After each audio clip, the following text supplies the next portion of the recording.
सभी दर्शकों का प्रतिज्ञा 21 चैनल में हार्दिक स्वागत है। आइए इस चैनल के माध्यम से आज सिविक्स विषय के अंतर्गत कौटिल्य के साप्तांक सिद्धांत के बारे में स्टडी करेंगे। कौटिल्य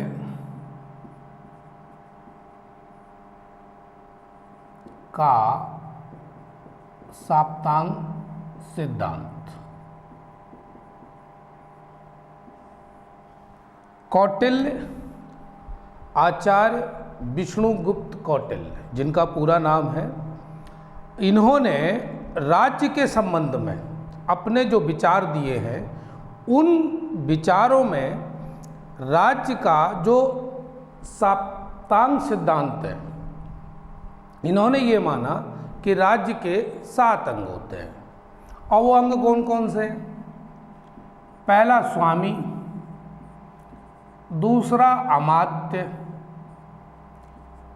तीसरा जनपद, चौथा दुर्ग और 5वां कोष, छठा दंड या सेना और 7वां मित्र।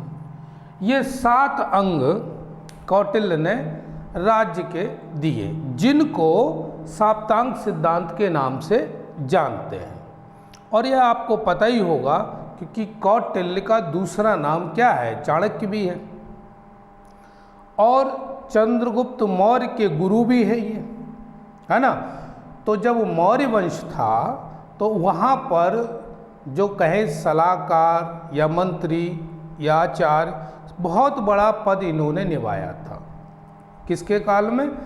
मौर्य वंश में, चंद्रगुप्त मौर्य के समय। तो ये जानकारी होती है। तो कौटिल्य का जो साप्तांक सिद्धांत है, इसमें एक एक करके पूरी स्टडी करेंगे, क्योंकि राज्य के संबंध में अगर देखा जाए तो 2 ही मुख्य अंग होते हैं, एक राजा होता है, एक राज्य होता है। लेकिन कौटिल्य ने जो अपने सिद्धांत दिए हैं, उनमें राज्य को 7 अंग में बांटा, यानी राज्य के जो अंग थे वो 7। तो पहला जो स्वामी है, स्वामी का मतलब राजा हो गया। तो राजा कैसा होना चाहिए? सबसे पहले उन्होंने बताया राजा का गुण। तो एक तो उसके अंदर विनय और विवेक, नंबर 2 समयानुकूल व्यवहार करने की क्षमता,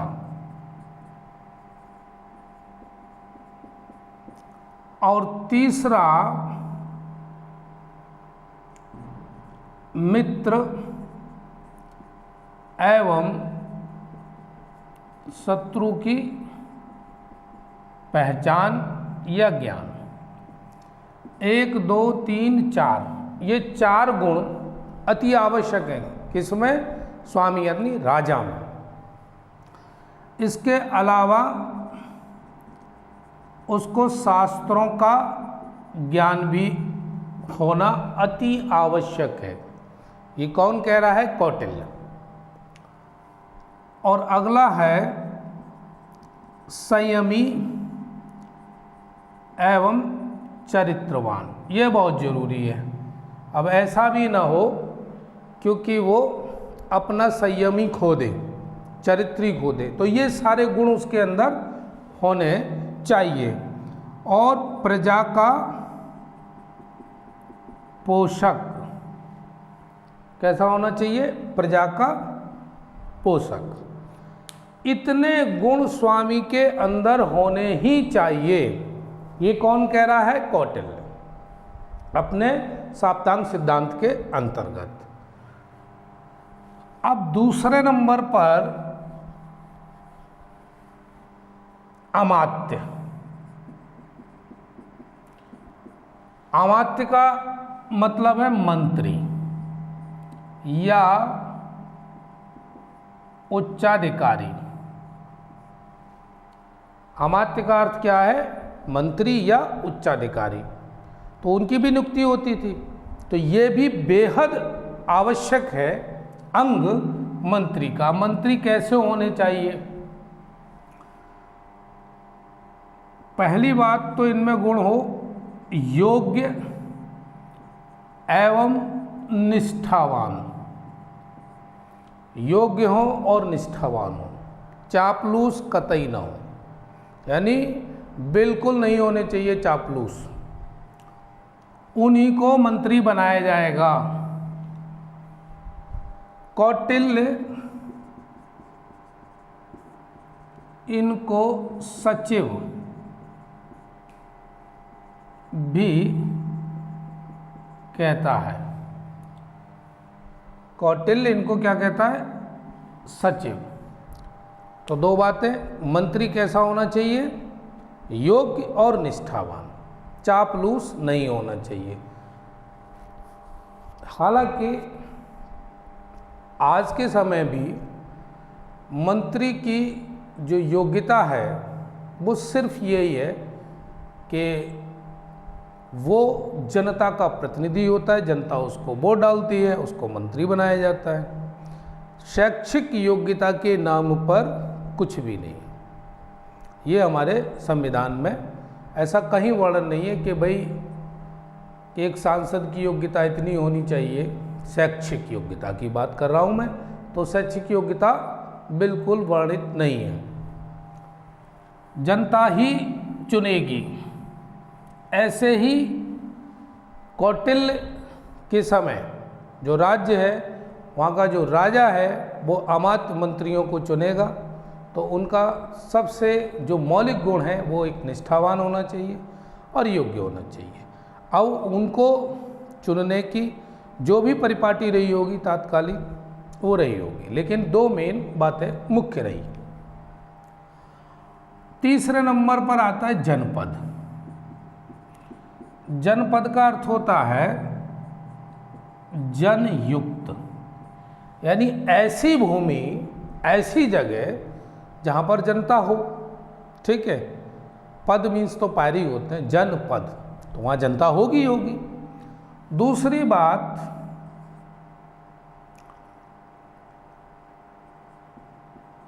उपयुक्त उपजाऊ भूमि, तालाब, नदियाँ, स्थलीय मार्ग, हर प्रकार के पशु पक्षी, हर प्रकार के पशु पक्षी,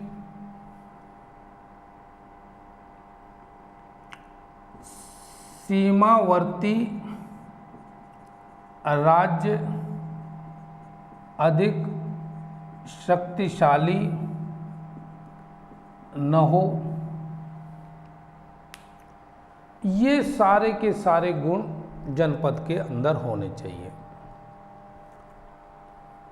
कौन कह रहा है? कौटिल्य कह रहा है कि भाई उपजाऊ भूमि हो, तालाब हो, नदियाँ हो, है ना, स्थलीय मार्ग हो, हर प्रकार के पशु पक्षी हो, मतलब सब कुछ बढ़िया हो, वो उसको कहेगा जनपद। दूसरा, राजा द्वारा लगाया गया कर, लगाया गया कर भी स्वेच्छा से जनता अदा करती हो।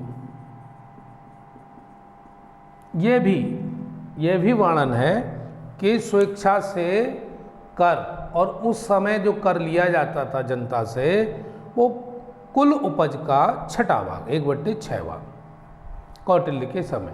तो ये तो रही बात जनपद की। इसके बाद चौथे नंबर पर है दुर्ग।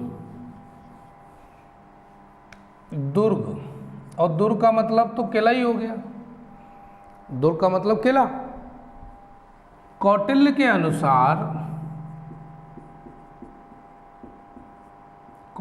अनुसार राज्य के दुर्ग कैसे होने चाहिए? रक्षात्मक एवं आक्रामक। अगर कोई आक्रमण करे तो अपनी रक्षा करने योग्य भी होने चाहिए दुर्ग, और जरूरत पड़ जाए आक्रमण करने की तो इस तरह के दुर्गों का निर्माण होना चाहिए वो आक्रमण भी कर सके, मोर्चेबंदी भी ठीक से कर सके। तो दुर्ग का निर्माण बड़े ही सोच समझ के करना चाहिए। बेहद महत्वपूर्ण अंग है साप्ताहिक सिद्धांत में कौन? दुर्ग। यहाँ पर दो बातें बहुत जरूरी हैं जान लेना। एक तो भोज्य सामग्री पर्याप्त, और दूसरा गोला बारूद, यानी आक्रमण की स्थिति में दुर्ग के अंदर पर्याप्त तो भोज्य सामग्री हो और लड़ने के लिए गोला बारूद भी हो पर्याप्त। दुर्ग ऐसा बना होना चाहिए कौटिल्य के अनुसार। अब दुर्ग को 4 भागों में बांटते हैं। कौटिल्य दुर्ग को 4 भागों में बांटते हैं। दुर्ग के 4 प्रकार। अब कौन कौन से प्रकार हैं? पहला प्रकार दिया हुआ है औदिक दुर्ग। ये कैसा दुर्ग होना चाहिए? जो चारों ओर से पानी से घिरा हो, चारों ओर से पानी से घिरा हो ऐसा दुर्ग। कैसा? जो चारों ओर पानी से घिरा हुआ है उसको कहेंगे औदिक दुर्ग। अब ये देखने के लिए आगरा का लाल किला भी देखने को मिलता है। इसका उदाहरण, उसके चारों तरफ अभी भी खाई बनी हुई है जिसमें पानी भर देते थे। अगर मान लो कोई दुश्मन आक्रमण कर रहा है तो आसानी से किले में प्रवेश नहीं कर पाएगा। तो एक प्रकार तो हो गया औदिक दुर्ग। दूसरा प्रकार है पार्वत दुर्ग। ये कैसा है? जो पर्वतों के बीच में हो, जो पर्वतों के बीच में हो। और तीसरा दुर्ग है धानवन दुर्ग। ये कैसा होना चाहिए? जो निर्जन मरुभूमि में हो, जो निर्जन मरुभूमि में हो। और चौथा प्रकार है वन दुर्ग। चौथा कौन सा प्रकार है? वन दुर्ग। जो वनों के बीच में हो, जो वनों के बीच में हो। तो अब ये 4 दुर्ग देखने को मिल रहे हैं। चारों प्रकार हैं दुर्ग के, चूंकि दुर्ग पर विशेष बल दे रहा है कौटिल्य। कौटिल्य कह रहा है कि भाई दुर्ग ही सबसे बड़ी बात है, क्योंकि अगर हम सुरक्षा, रक्षात्मक और आक्रामक दोनों ही स्थितियों के लिए दुर्ग हमारा मजबूत होना चाहिए। और उसने 4 प्रकार के बनाए: औदिक, पार्वत, दानवन और वन। इस तरह का दुर्ग।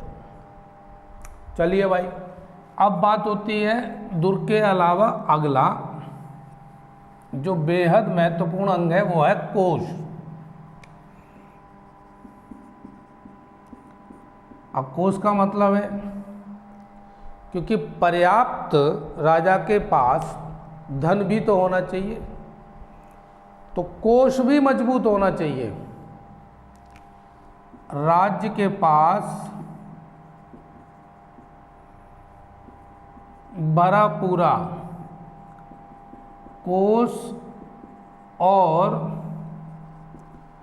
आय के स्थायी स्रोत होने चाहिए। कौटिल्य कहता है कि राज्य के पास पर्याप्त भरा पूरा, यानी ज़रूरत ना पड़े किसी चीज़ उधार लेने की, कोष होना चाहिए और आय के स्थायी स्रोत होने चाहिए जो लगातार उसको आय होती रहे राज्य को।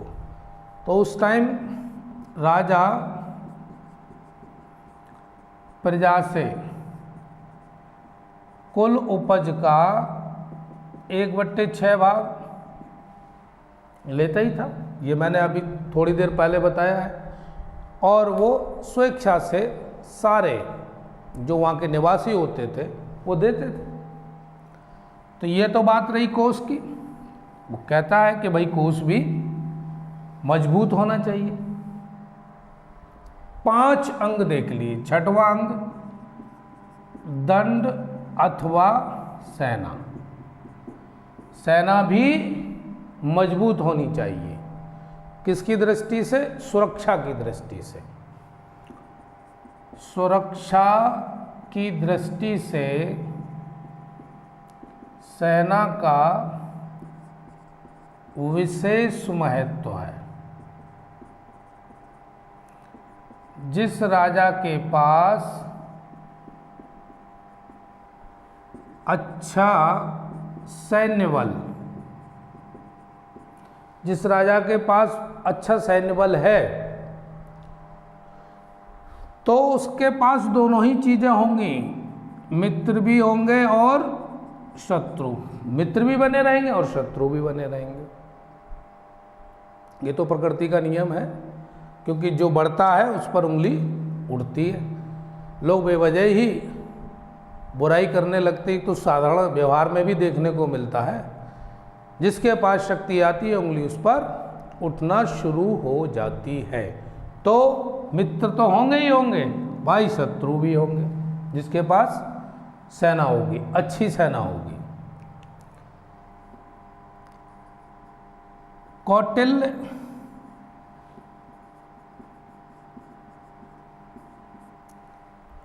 एक बात जरूर कहता है कि अगर जरूरत पड़ती है, कोई ऐसी स्थिति आ जाती है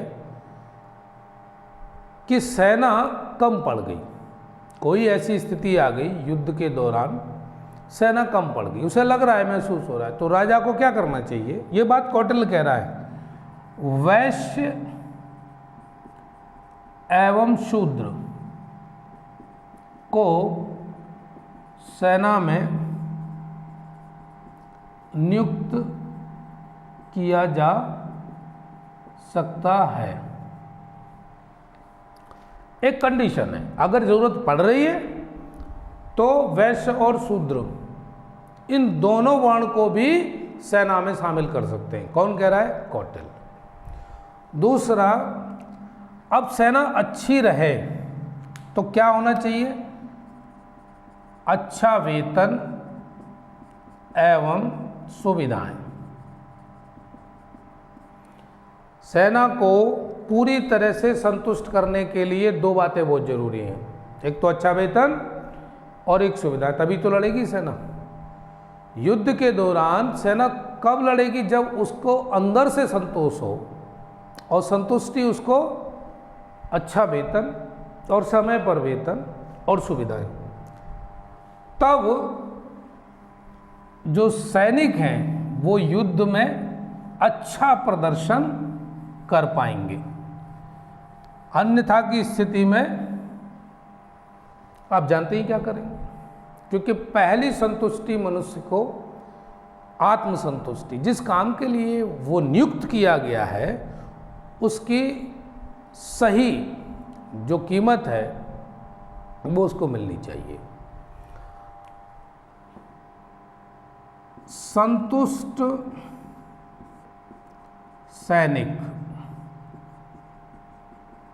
विजय की कुंजी है।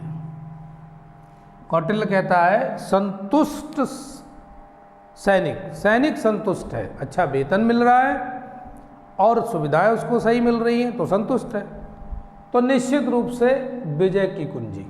यानी सैनिक को विजय की कुंजी कहा है। किसने? कौटिल्य ने। तो सबसे ज्यादा जोर जो दिया है वो किस पर दिया है? सेना पर। चलिए भाई, 6 अंग हो गए। अब 7वें अंग की ओर बढ़ते हैं, उसको भी देखते हैं। 7वें में मित्र। कौटिल्य ने मित्र को भी विशेष बल दिया है, इसलिए सप्तांग सिद्धांत में मित्र शामिल किया गया है। वो कहता है मित्र भी राज्य का आवश्यक अंग है। मित्र भी राज्य का आवश्यक अंग है। मित्र कैसा होना चाहिए? मित्र होना चाहिए जब उसको ज़रूरत पड़े किसकी सहायता की तो वह दौड़कर चला आए। ऐसा ना हो कि वो बिल्कुल सरेंडर कर दे और हेल्प ही ना करे, क्योंकि ऐसा देखने को मिला जब अरबों का आक्रमण हुआ, तुर्कों का आक्रमण हुआ, तो छोटे छोटे बहुत सारे भारत में राज्य बटे हुए थे और कोई किसी की मदद नहीं कर रहा था। जो अकेला लड़ रहा है वो लड़ता रहे। ये भी एक कारण था। ये ऐसा नहीं है कि यही अकेला कारण रहा हो। उनके यहाँ आक्रमण करने और जीतने और लूटपाट करने का एक अकेला कारण यही नहीं है, और भी कारण है, उसमें वर्ण व्यवस्था भी शामिल है। तो कुल मिलाकर कौटिल्य अपने साप्तांग सिद्धांत में मित्र को जो 7वां अंग बताया, ये मित्र होना भी अति आवश्यक है। और मित्र होना चाहिए कैसा? बहुत ही योग्य हो और सहायता करने में अपना पूरा योगदान करने के लिए तत्पर हो, क्योंकि योग्य व्यक्ति ही परिस्थिति को समझ पाता है। तो सप्तांग सिद्धांत में जो चर्चा हुई है वो हमारी कौटिल्य की कितने थे आपने गौर से अब समझ लिया। एक बार मैं फिर और बता देता हूँ। पहला स्वामी हो गया, अमात्य हो गया और जनपद, दुर्ग, कोष, दंड या सेना और मित्र, ये हो गए पूरे साप्तांग सिद्धांत किसके? राज्य के। इसको पूरी तरह से आप तैयार कर लें, क्योंकि परीक्षा में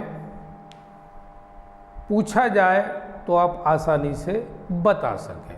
कोई कठिन नहीं है, टॉपिक बहुत छोटा है, आसानी से तैयार किया जा सकता है 10-15 मिनट में।